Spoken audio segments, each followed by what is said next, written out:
দাদা প্রথমে জিজ্ঞাসা করবো ছবিটার নাম শঙ্খবেলায় এই নামটা রাখা গেল সেটা কি পুরোনো একটা ছবি ছিল সেটার সঙ্গে কোনো মিল রয়েছে?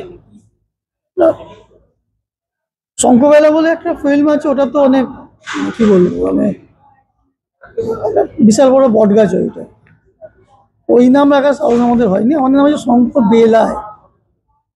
আর শঙ্খ তো একটা পবিত্রতা বোঝায়, পবিত্রতা। আর বেলা বলতে সমুদ্র তট, যেমন আমি এখানে সময়কালকে একটা পবিত্র সময়কালকে বোঝানোর জন্য শঙ্খবেলার নামটা আমরা আর করেছি। এই ছবিতে আমরা অনেক কাস্টিং রয়েছে, তার মধ্যে মেন কাজ যদি বলি ওম রয়েছে, মেঘা রয়েছে।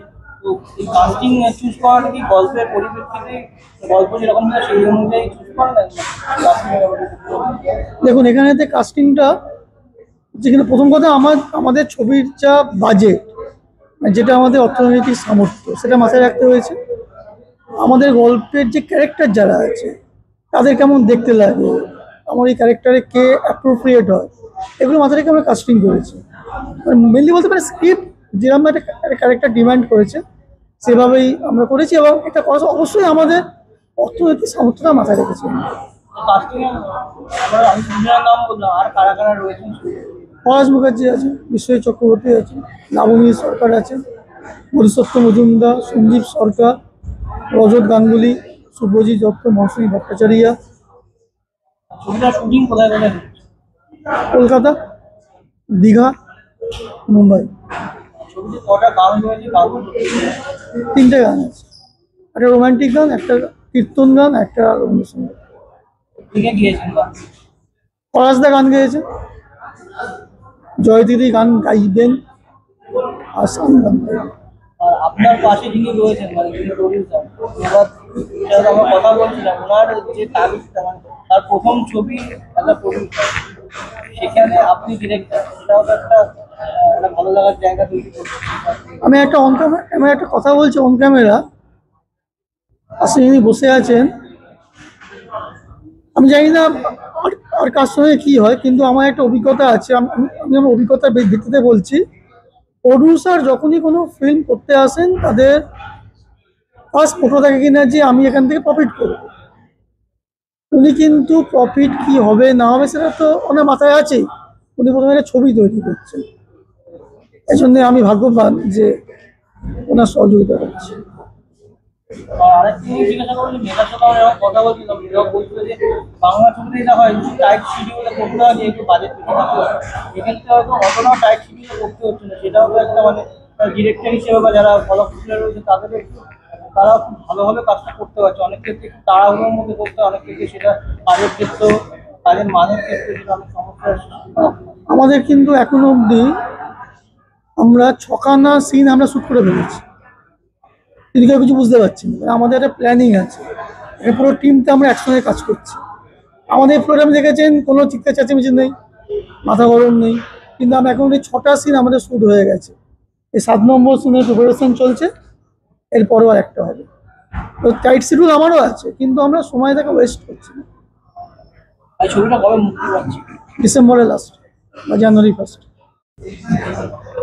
দাদা প্রথমেই জিজ্ঞাসা করবো, এটা আপনার ফার্স্ট ছবি, একটা প্রডিউসার ছবি প্রডিউস করবেন, এই ভাবনাটা কবে থেকে এলো?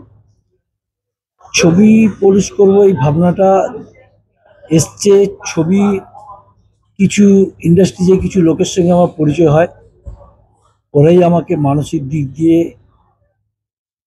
হেল্প করে এবং আমার পাশে সর্বক্ষণ থেকে আমাকে সাহায্য করবার জন্য আমি ফিল্মের নাম্বার একটা সুযোগ পাই এবং আমি পরিচালনা করছি যাতে আমি ছবিটা সুন্দর করে করতে পারি, দর্শকদের কাছে পৌঁছতে পারি।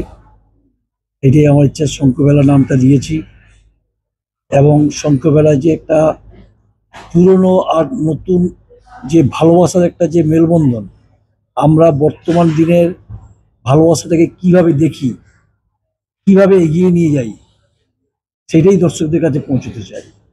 এখন যে বাংলা ছবি হচ্ছে ভালোবাসার চুল বা রং কম যেটাই বলি না কেন, সেই ছবি অতটা হচ্ছে না, কম হচ্ছে না। আগে আমরা ছোটবেলা থেকে যখন বড় হয়েছি এরকম প্রচুর ছবি হয়েছে এবং হল ভরে মানুষ দেখে। তো আপনার কি মনে হয় এই ছবিটাও মানে এরকম ছবি হওয়া দরকার, বা এই ছবিটা মানুষের কাছে কিভাবে পৌঁছে যাবে? এই ছবির গল্প তো সত্যি সত্যি খুব সুন্দর, দর্শকদের কাছে পৌঁছবেই, এবং দর্শকরা এই ছবিটাকে খুব আনন্দ ভরে নেবে, এবং এই ছবির মধ্যে অনেক শিক্ষামূলক ব্যাপার আছে যেটা দর্শকদের খুব ভালো লাগবে।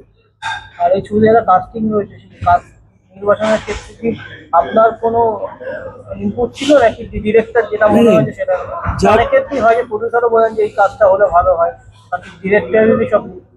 না, ডিরেক্টর তো অতি অবশ্যই, ডিরেক্টর আমার সঙ্গে আলোচনা করেছে, আলোচনা করার পরে আমি দেখেছি না ঠিকই আছে, সেই জন্যই কাজটা এগোচ্ছে। আর প্রথম যেহেতু কাজ আপনার অ্যাজ এ প্রডিউসার, তাহলে চাপ থাকছে, চাপটা কতটা অনুভব করছে? চাপ তো থাকবেই, সব দিক থেকে তো চাপ থাকবেই, কারণ আমি নতুন, সবাই ইন্ডাস্ট্রিজে সবাই আমাকে হেল্প করছে, যার জন্য তো আমি সুস্থভাবে হয়তো কাজটা করতে পারছি। আর কলকাতার ইন্ডাস্ট্রিজ আমার খুব ভালো লেগেছে, এরা খুব হেল্পফুল, এরা আমার সঙ্গে থেকে আমাকে খুব চারিদিক থেকে হেল্প করেছে, যার জন্য আমি কাজটা সুন্দরভাবেই করতে পারছি।